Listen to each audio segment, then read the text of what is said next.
So today, Matt and I are getting the big surprise and figuring out what we're having today. Everybody does the gender reveal parties.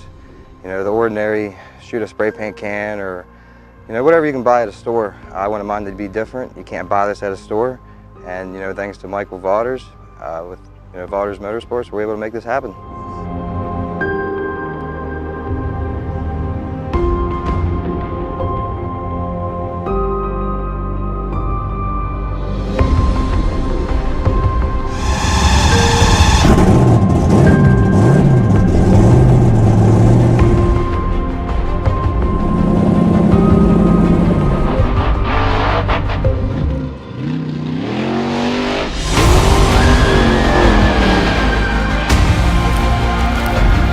Not too bad.